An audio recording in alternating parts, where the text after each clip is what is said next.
Kerja jadi kurir paket ekspres di kota besar tuh capeknya luar biasa.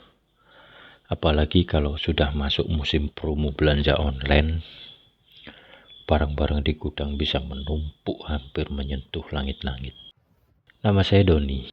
Waktu kejadian ini terjadi, saya sudah hampir 2 tahun bekerja jadi kurir paket. Selama itu pula saya sudah keluar masuk gang sempit, perumahan mewah, perkampungan padat, sampai daerah yang bahkan sinyal telepon pun susah didapat. Tapi ada satu kejadian di pertengahan tahun lalu. Kejadian yang sampai hari ini masih membuat saya merinding tiap kali saya ingat. Hari itu gudang sangat sibuk. Semua kurir sudah pulak balik mengambil paket. Ada yang masih membungkus ulang paket yang rusak. Ada yang sibuk mengangkat kardus. Ada yang mundar-mandir sambil menerima telepon dari pelanggan. Jam sudah menunjukkan 7:30 malam. Saya pikir pekerjaan hari itu selesai. Saya bahkan sudah melepas jaket, ganti jaket saya, dan hendak pulang. Tiba-tiba supervisor manggil. "Doni?" "Iya, Pak."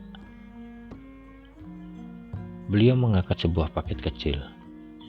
"Ini masih ada satu paket kategori hari ini. Harus selesai malam ini. Dan ini rutemu." Saya melihat alamatnya, saya langsung mengernyit. Alamatnya berada di pinggiran kota, daerah yang bahkan jarang saya lewati. Saya berkata pelan, "Waduh, Pak, jauh ini." Supervisor saya menghela nafas. "Aku tahu, Don. Tapi paket ini prioritas. Besok pagi udah telat. Kalau bisa malam ini harus sampai. Tolonglah." Saya diam beberapa detik. Lalu saya mengangguk. "Baiklah. Cuma satu ini toh. Paling 30 menit." Saya mengambil paket itu, lalu saya baca. Penerimanya tertulis Lestari. Saya masukkan paket itu ke dalam tas, lalu menghidupkan motor.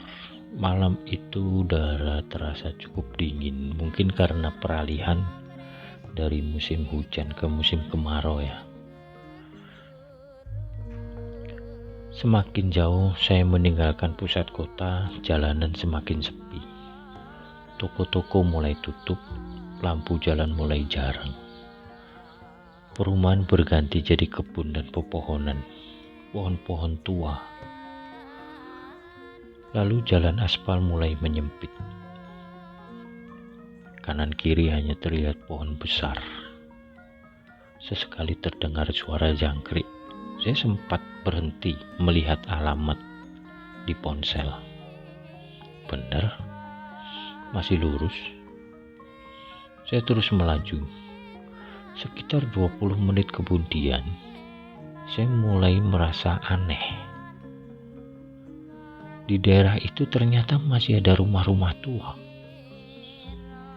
Rumah-rumah bangunan Belanda. Namun hampir semuanya gelap. Seperti tidak dihuni. Ketika saya mulai berpikir bahwa mungkin alamatnya salah, saya melihat sesuatu di kejauhan. Ada satu rumah besar bergaya Belanda. Lalu saya memperlambat motor. Saya benar-benar terpukau. Rumah itu indah sekali. Halamannya luas. Tamannya rapi. Ada bunga-bunga warna putih, bunga warna merah di sepanjang jalan masuk. Lampu tamannya menyala redup. Teras rumah diterangi cahaya kuning yang hangat. Rumah itu terlihat bersih, terawat, bahkan jauh lebih indah daripada banyak rumah mewah di kota. Saya lihat kembali alamatnya. Nomornya cocok. Saya turun dari motor, lalu saya tekan bel. Saya tunggu 1 menit, tidak ada jawaban. Sampai 5 menit, saya tekan bel lagi. Lalu saya mulai mendengar suara. Ada suara banyak orang, ramai. Seperti ada pesta. Terdengar suara tawa. Ada suara orang-orang ngobrol. Suara sendok berpadu dengan piring. Rumah ini ramai sekali. Tapi kenapa saya tidak mendengarnya sejak saya datang tadi? Saya menunggu. Sekitar 10 menit, pintu terbuka. Ada seorang wanita keluar. Saya sampai terpaku. Usianya mungkin sekitar 40 tahun. Wajahnya cantik. Kulitnya putih. Rambutnya disanggul rapi. Ia mengenakan kebaya hijau tua. Beliau tersenyum, tidak berkata apapun. "Permisi, Bu. Paket atas nama Ibu Lestari." Wanita itu menatap saya, tersenyum. Saya menyerahkan paket, beliau menerimanya. Saya memberikan pulpen, wanita itu menerima, menandatangani bukti penerimaan, lalu mengembalikan pulpen, dan masih tersenyum. Tidak mengucap kata apapun. Saya mulai sedikit canggung. Lalu saya tanya, "Ibu Lestari ya?" Wanita itu tersenyum. Tidak mengangguk, tidak menjawab apapun. Kemudian beliau berbalik dan berjalan masuk ke rumah. Sesaat sebelum pintu itu tertutup, saya melihat ke dalam. Ruangan itu terang, banyak sekali orang. Beberapa mengenakan pakaian rapi. Suasananya seperti pertemuan keluarga. Setelah pintu tertutup, saya kembali ke motor. Saya tadi sudah mengambil bukti foto ketika beliau menerima paket itu. Tangan kiri saya memfotonya. Wajah ibu itu ada di gambar. Lalu saya pulang. Saya tidak memikirkan apapun. Bahkan saya tidur nyenyak. Keesokan paginya, baru sekitar 1 jam saya bekerja, supervisor saya memanggil. Wajahnya terlihat kesal. "Don?" "Iya, Pak. Paket yang tadi malam itu benar sudah kamu antar?" Saya bingung. "Saya kirim, Pak. Udah diterima sama orangnya." Supervisor mengangkat sebuah kertas. "Ini penerimanya protes. Katanya paket belum diterima." Saya ketawa. "Tak mungkin lah, Pak. Maksudmu?" "Saya antar paket itu sendiri, diterima langsung." Supervisor menatap saya. Lalu dia bertanya, "Siapa yang nerima?" "Ibu Lestari." Supervisor saya diam. "Saya ada buktinya kok." Saya membuka aplikasi. Lalu saya terdiam.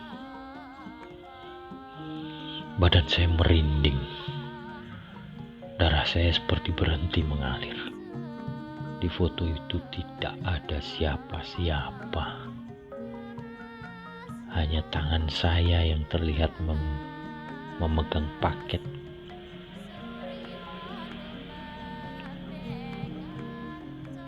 Supervisor saya tanya, Kamu bercanda ya? Ini tidak ada yang nerima. Gambarnya pun nggak ada.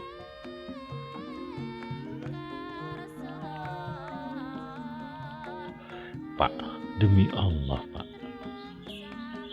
saya itu nyerahkan paket, yang nerima wanita Pak. Jelas banget Pak, saya foto kok Pak. Supervisor saya lalu memandang saya dan berkata, nanti sore kita ke sana. Saya mau ketemu sama ibu itu, saya mau minta maaf. Sore harinya kami berangkat. Dengan jalan yang sama, rute yang sama, suasana yang sama, pohon-pohon yang sama. Namun ketika sampai di lokasi, saya hanya bisa diam lemas. Rumah itu ada, tapi atapnya sudah runtuh, gentengnya sudah berserakan, dindingnya retak, jendelanya pecah. Halaman depan dipenuhi alang-alang, pagarnya terkunci, dirantai, dan digembok dengan gembok yang sudah berkarat. Supervisor saya memandang, lalu bertanya, benar ini rumahnya? Saya tidak bisa berkata-kata, saya hanya mengangguk. Tangan saya dingin. Saya sudah hafal tempat ini. Saya nggak mungkin salah. Nomornya aja saya hafal. Kemudian ada seorang bapak tua yang sedang mencari rumput di sekitaran situ. Supervisor saya memanggil, Pak, pangapunten Pak. Bapak itu noleh. Pak mau tanya, bener ini rumah Ibu Lestari? Emang kenapa Dek? Saya jawab, tadi malam saya ngantar paket ke sini Pak, diterima langsung sama Ibu Lestari. Ibu Lestari itu masih muda kan, usianya sekitar 40-an tahun. Bapak itu mengangguk, iya benar, ini rumah Ibu Lestari. Saya lega.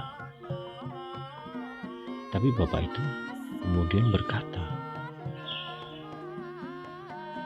benar Dik, ini rumah Ibu Lestari, tapi Ibu Lestari sudah meninggal 3 tahun lalu karena sakit kanker. Saya terdiam. Kami berdua terdiam.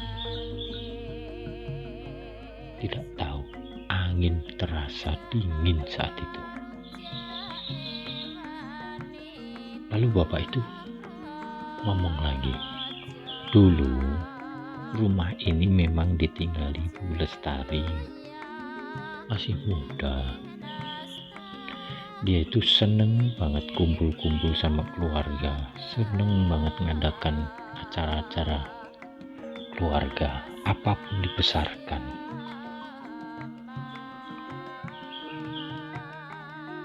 Saya tidak bisa berkata apa-apa. Supervisor saya juga terdiam. Lalu saya menoleh sebentar ke arah rumah. Hanya 1 detik. Ketika saya kembali menatap bapak itu sudah tidak ada. Saya membeku. Saya tidak tahu. Setahu saya, ketika saya bangun, saya sudah di puskesmas bersama supervisor saya.